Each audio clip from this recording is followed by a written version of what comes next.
Hi guys, welcome to our ASVS channel. అందరు ఎలా ఉన్నారు? నేనైతే చాలా బాగున్నాను. మీరందరు కూడా బాగుండాలని మనస్ఫూర్తిగా ఆ భగవంతుని కోరుకుంటున్నాను. ఈరోజైతే నేను మరో కొత్త వీడియోతో మీ ముందుకు వచ్చేసాను. ఈరోజు నిర్జల ఏకాదశి సందర్భంగా నేను పూజ చేశానండి. ఈరోజు నిర్జల ఏకాదశి మరియు శుక్రవారం కదండి. నేను మణిదీప వర్ణన పూజ కూడా స్టార్ట్ చేశాను. అమ్మవారికి 9 వారాలు పూజ చేస్తానని సంకల్పం చెప్పుకున్నాను. ఈరోజు ఏకాదశి శుక్రవారం 2 కలిసి వచ్చిన సందర్భంగా మణిదీప వర్ణన పూజ కూడా స్టార్ట్ చేశాను.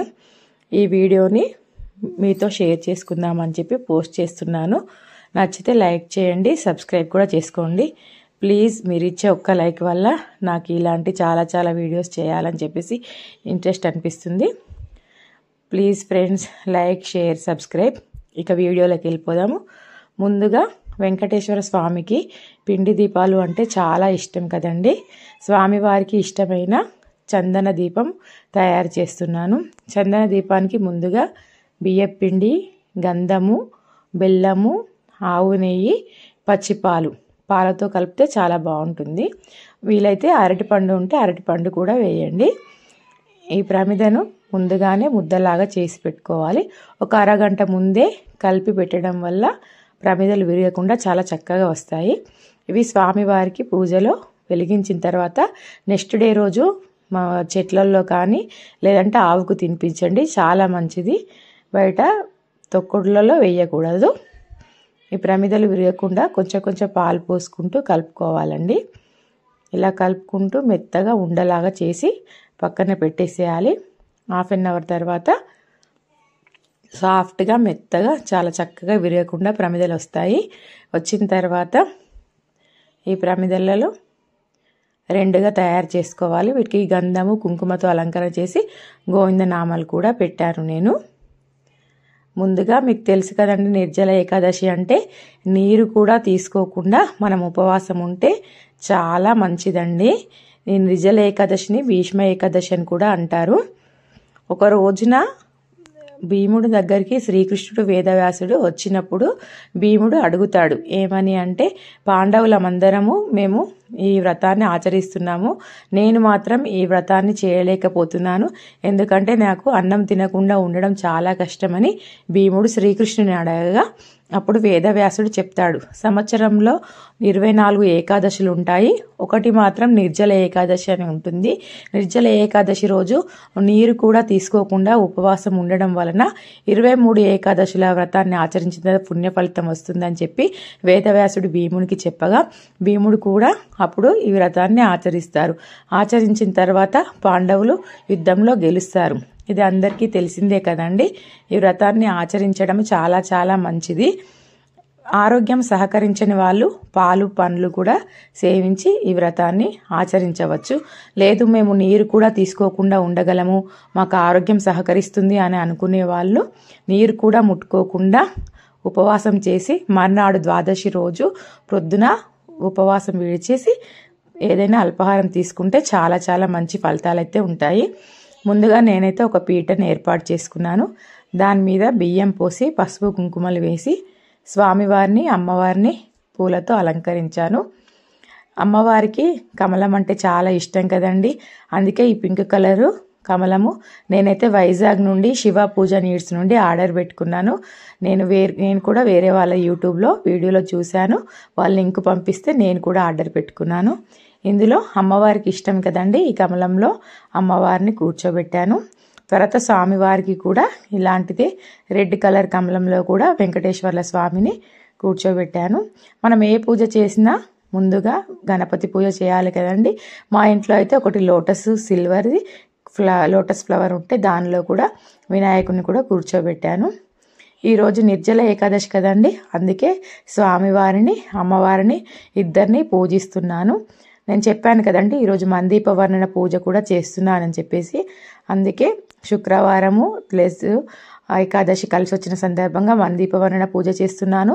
స్వామివారికి కూడా పూజ చేస్తున్నాను. అమ్మవారికి సన్న జాజులు అంటే చాలా ఇష్టం కదా, ఇలా జాజులతో అలంకరించాను. స్వామివారికి ఇలా ఎర్రటి పూలతో అలంకరణ అయితే చేశాను. మీకు తెలుసు కదండి, మణిదీప వర్ణన అంటే చాలా అసలు మనసుకు ఎంతో ఆహ్లాదాన్ని ఇచ్చే పూజ. నేను ఇంతకుముందు కూడా మా ఇంట్లో సామూహికంగా చాలామందిని పిలిచి 2 సార్లు మణిదీపవర్ణన పూజ చేసుకున్నాను. నాకైతే చాలా చాలా సంతోషంగా, మనసుకు ప్రశాంతంగా, హాయిగా అనిపించింది. అందుకే నేను ఈరోజు శుక్రవారం అని చెప్పేసి మణిదీపవర్ణన పూజ అయితే స్టార్ట్ చేశాను. అమ్మవారికి 9 వారాలు పూజ చేస్తానని అయితే సంకల్పం చేసుకున్నాను.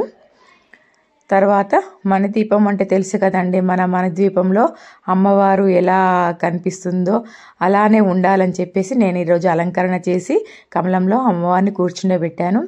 తర్వాత స్వామివారికి విష్ణు చక్రాలు అంటే ఇష్టం కదా, అందుకే విష్ణు చక్ర దీపాలు, తాబేలు దీపాలు, కమలం దీపాలు, ఆవు నెయ్యితో వెలిగించాలని చెప్పేసి అన్ని దీపాలు పెట్టాను. అమ్మవారికి అత్తరన్న జవ్వాదన్న చాలా ఇష్టం కదండి, సుగంధంతో ఉంటే ఆ సుగంధ వాసనకు కూడా ఎంత మనసుకు హాయిగా అనిపిస్తుందో తెలుసు కదండి. అందుకే నేను కూడా అమ్మవారికి జవ్వాది పౌడరు తర్వాత అత్తరు కూడా ఇలా రాశాను. చాలా సుగంధంతో చాలా మనసుకు ప్రశాంతంగా హాయిగా అనిపించింది.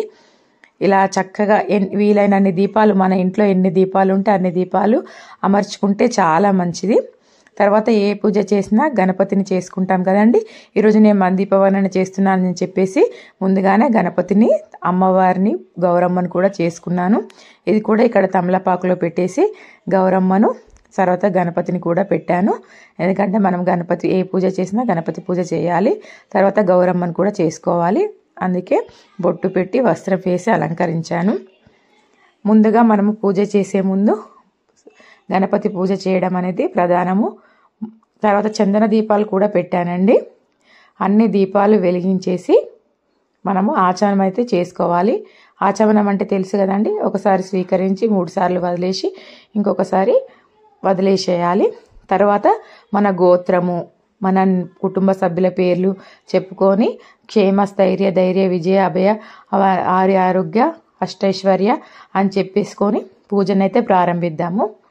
పూజ ప్రారంభించాగా మొదట మీ అందరికీ తెలిసిందే కదండి, గణపతి పూజ. శుక్లాంబరధరం విష్ణుం శశివర్ణం చతుర్భుజం అని చెప్పేసి అనుకొని గణపతికి పూజ చేయాలి. గణపతి స్వామికి షోడశోపచార పూజ, పంచోపచార పూజ చేసి అగరబత్తి వెలిగించి చూపించేసి వీలైతే బెల్లం ముక్క నైవేద్యం చూపించేసి తర్వాత మణిదీపవర్ణన పూజ స్టార్ట్ చేద్దాము.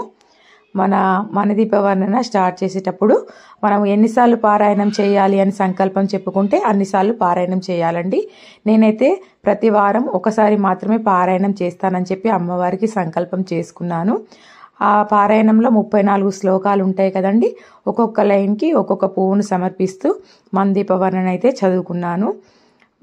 మీకు తెలుసు కదా, మహాశక్తి మణిద్వీప నివాసిని మన మనసులలో కొలువై ఉన్నది, సుగంధ పుష్పాలెన్నో వేలు, అనంత సుందర సువర్ణ పూలు, అచంచలంబగు మనోసుకాలు, మణిద్వీపానికి మహానిధులు, అక్షర లక్షల లావణ్యాలు, లక్షల లక్షల లక్ష్మీపతులు.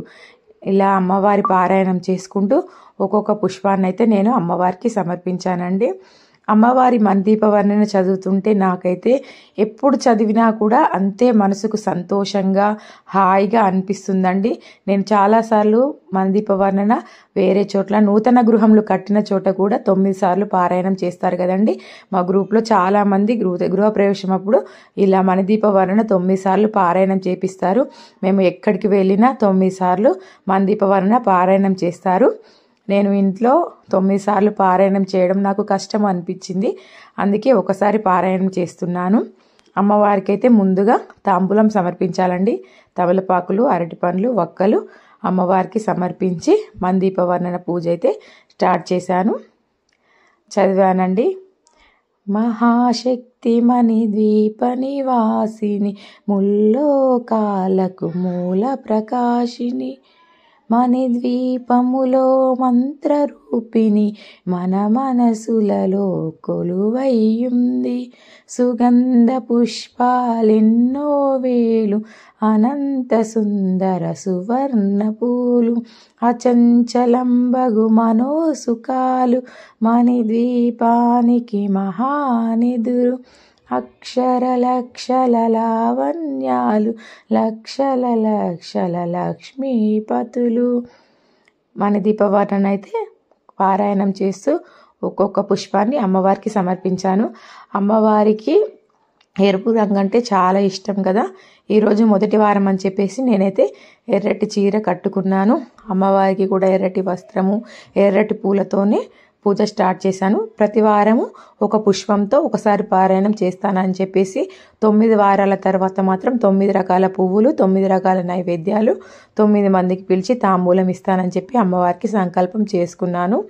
మీరందరూ కూడా వీలైతే ఒకసారి ఒక్క శుక్రవారమైనా ఒకసారి పారాయణం ఒక రకం పుష్పంతో అమ్మవారికి మణిదీపవర్ణన చేయండి. మీకే తెలియకుండానే చాలా సంతోషంగా అనిపిస్తుంది. ఈరోజు నిర్జల ఏకాదశి సందర్భంగా స్వామివారికి కూడా గోవింద నామాలు చదువుతూ నేను పుష్పాలతో అలంకరించాను. అక్షంతలతో పుష్పాలతో చేశాను. తర్వాత అమ్మవారికి మణిదీపవర్ణన చదివిన తర్వాత శుక్రవారము శ్రీ లక్ష్మి అష్టోత్తర శతనామవళి, తర్వాత ఇంకా వీలైనన్ని స్తోత్రాలు చదవండి. చదవరాలేని వాళ్ళు మీరు టీవీలో అయినా ఫోన్లో అయినా పెట్టుకొని పుష్పాలు సమర్పిస్తూ ఉండండి. చాలా బాగుంటుంది. ఈరోజు చెప్పాను కదా చందన దీపం అని, చందన దీపం కూడా వెలిగించాను. ఇవి మరుసటి రోజు తొక్కుళ్ళలో పడేయకుండా చెట్లలో కానీ లేదంటే ఆవుకు తినిపించండి, లేదంటే పారే నదిలో వేయండి. ఎక్కడ పడితే అక్కడ పడేయకండి. ఈ లక్ష్మీనారాయణకి ఇష్టమైన ముత్యాల హారతి, పంచహారతి కూడా నేను ఇచ్చాను.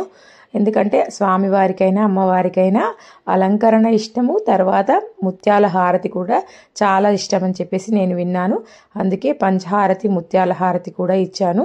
అమ్మవారికైనా స్వామివారికైనా వడపప్పు, పానకము, తర్వాత పరమాన్నము. మొదటి రోజు మణిదీపవర్ణన చేస్తున్నప్పుడు అన్నం కూడా ఉండాలండి. అందుకే పరమాన్నము నేను నైవేద్యం చూపించాను. ప్లీజ్ ఫ్రెండ్స్, నేను చాలా వీడియోస్తో చెప్పాను, ఇప్పుడు కూడా చెప్తున్నాను. నా వీడియోకి నచ్చితే ప్లీజ్ లైక్ ఇవ్వండి. నా ఛానల్ని సబ్స్క్రైబ్ చేసుకోండి. మీరు ఛానల్ని సబ్స్క్రైబ్ చేసుకొని మీరు ఇచ్చే ఒక్క లైక్ నాకు చాలా వీడియోస్ చేయాలని చెప్పేసి మోటివేషన్, ఎంకరేజ్మెంట్గా ఉంటుంది. నేను తెలిసి కానీ తెలియక కానీ ఏమన్నా ఈ వీడియోలో తప్పులు చేస్తే నన్ను క్షమించండి.